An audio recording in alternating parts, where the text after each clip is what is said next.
This video was released early up on my Patreon, so if you want to see these videos early, go check out patreon.com/fpreviews, and you'll also get your name in the credits. Thank you so much, and enjoy the video.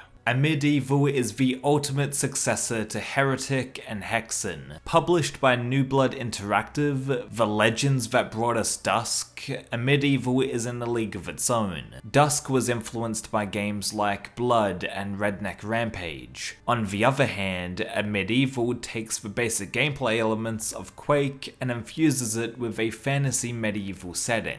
I was a little apprehensive to try this game a while back, since fantasy isn't really my thing. However, I played all the way through Heretic, and I enjoyed that game quite a lot. I played Hexen shortly after and got so frustrated with it that I needed something decent to wash the bad memories down with. So I downloaded Medieval, and when I first booted it up, I was impressed. From the jump, you can see that this game looks beautiful. Medieval still uses blocky textures, but it's only really noticeable when you walk right up to them.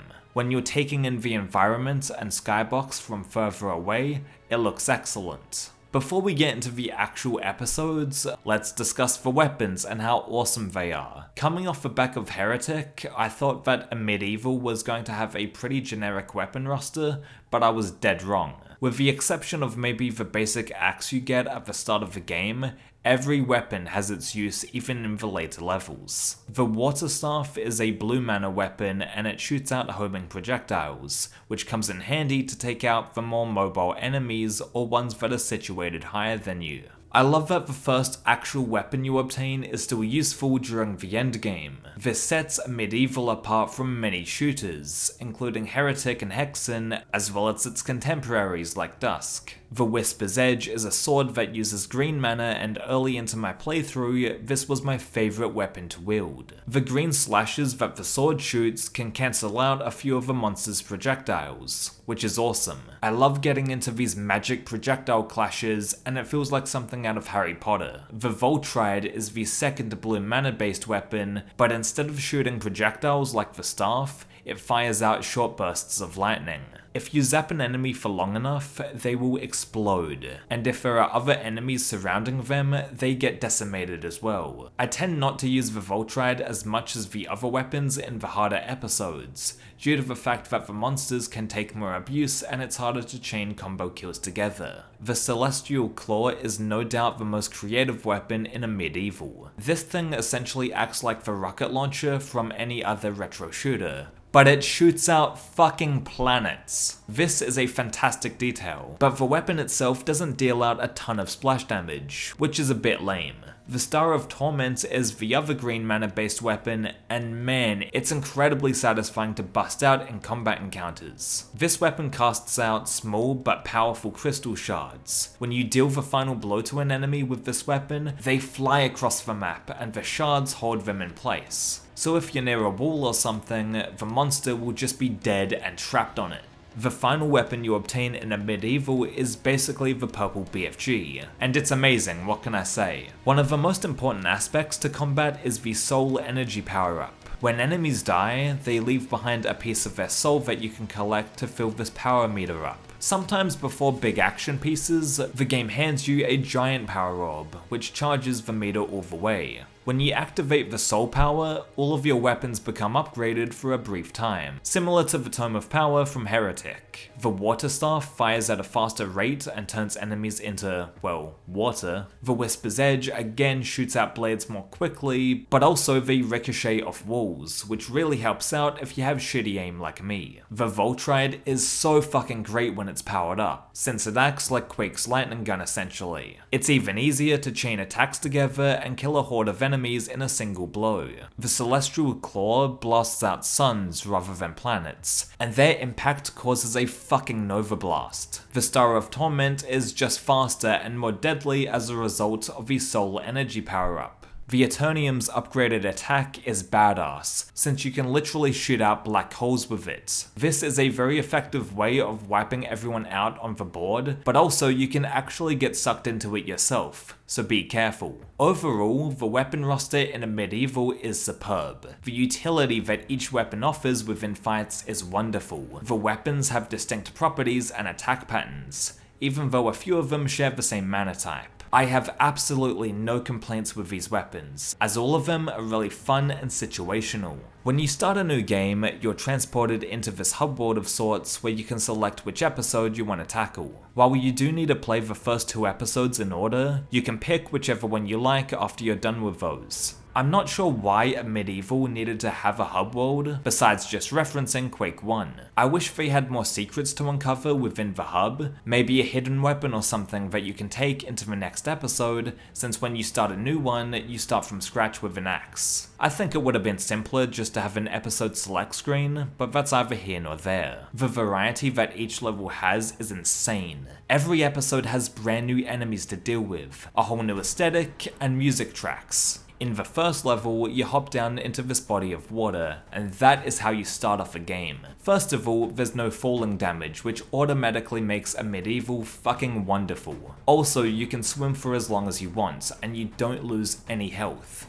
That's another godsend. A medieval is ticking all of these boxes in my head, and I love it. There's no little bullshit mechanics in this game. So episode 1 is pretty straightforward, and it just gets your feet wet for the rest of the campaign. I love how the first map is set up, with 2 branching paths that hold a certain type of key. You need both keys to proceed through this door in the middle, and the level design is top notch as it familiarizes players with the game's mechanics well. The game looks unbelievable, by the way. I mean, just take a glance at these caves with the beautiful blue lighting and waterfalls. I have my video settings turned down for performance reasons while recording, but even then this game looks pretty damn good. There are several monster closets within each level, and they typically activate when you get an important item like a huge soul orb or keys. This is quite similar to Quake, Doom, and Heretic. A medieval holds its influences close to its chest, but it also creates something new in the process. This game isn't just another boomer shooter that painfully rips off Doom or whatever. Like DUSK before it,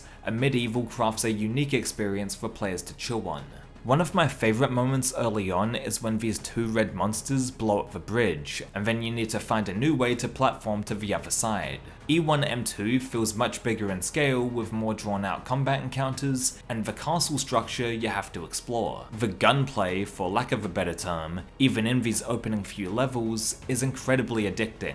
Over the course of the game, you get into a flow state where you're picking off enemies one after another and it feels great. But then you complete a chapter. The next episode starts and you have to collect all of your guns and get accustomed to the new bad guys. This is what makes a medieval constantly engaging, and it always keeps you on your toes. In the later levels, you acquire the weapon roster very quickly because the game only features 4 maps per episode. The final level of every episode is a boss fight, all of which have nice gimmicks that set themselves apart from one another. Before the boss of episode 1, you enter through this blue tunnel that is absolutely massive. You feel like a rat in a maze, and the sense of scale all throughout a medieval is wonderful. With the Celestial Claw in hand along with the Soul power-up, the Moon Guardian boss is a piece of cake. Episode 2 is one of the more forgettable episodes, to be honest. I mean, it isn't terrible or anything, but every other episode in the game is just so fucking good that it kinda falls by the wayside. This set of levels reminds me the most of Heretic due to the large castle structures you have to traverse through, and the textures are similar as well. The enemies you're encountering now are just blobs and tall knights with parasites attached to them.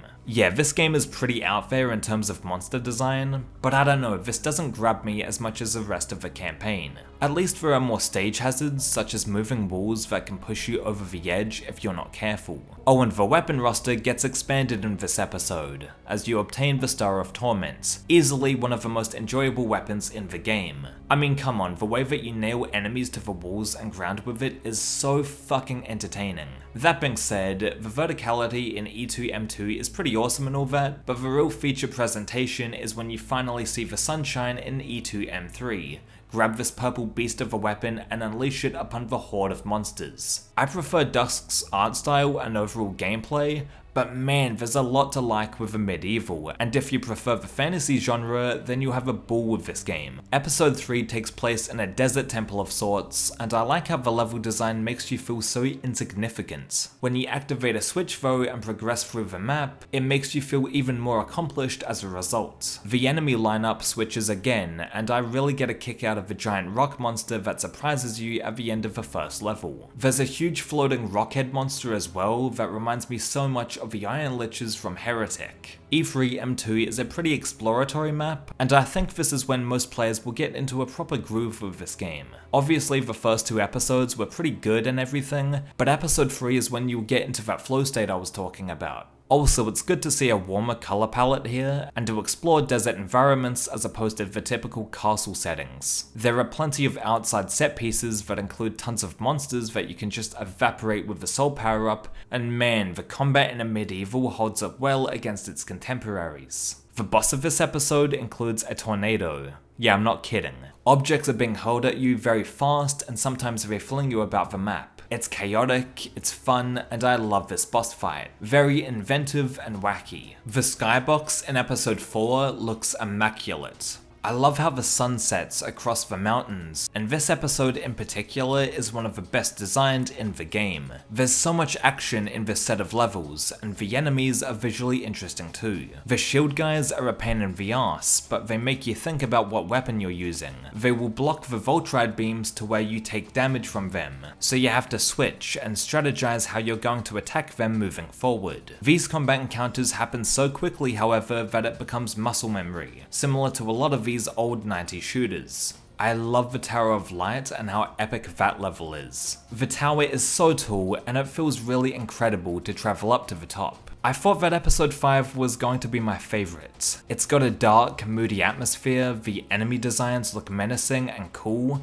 but the level design lets it down for me. The pathfinding is not too clear a lot of the time, and the maps are sometimes too dark. This is easily the weakest episode in the game for me, and I hate saying that because visually, there's a ton that I like here. The monster placement becomes more and more dickish, but it never really gets to the point of frustration. I just think that the level design is a little uninspired here, and that's a shame. Episode 6 returns to the Heretic-esque castles and fortresses, but they add a dark magic spin to it all. Each level in episode 6 looks impressive, and the purple color palette is fantastic. Episode 7 reminds me of Doctor Strange, due to the fucking weird ways that they mess with the environment. This is totally abstract, and I love it. Episode 7 is probably the most interesting looking set of levels. The combat is still good, and it never really gets dull, which is a massive compliment to the game. Oh, and how can I forget the secret level that features the Dope Fish and of course a mini Big John boss fight. Putting Big John in New Blood interactive games has become a tradition at this point, all starting with that Rise of the Triad remake that Dave Oshry and Andrew Holshort worked on. It's awesome, and honestly, before the boss fight occurs, the secret level is actually quite compelling to explore. A medieval is without a doubt in the upper echelon of throwback shooters. I still believe that DUSK is the pinnacle of this mini-genre, because I mean, come on, the atmosphere, the level design, the gunplay, and all of that is just so superb in that game. However, a medieval is a treat to play. For those who love wizards, magical powers, and that medieval aesthetic, you will really appreciate this game, and even if you don't, you will still have plenty of fun with the shooting mechanics. A medieval is to DUSK like Heretic is to Doom. They're just different flavors of the same solid gameplay experience. And as long as there's not a modern Hexen type game, I'm good.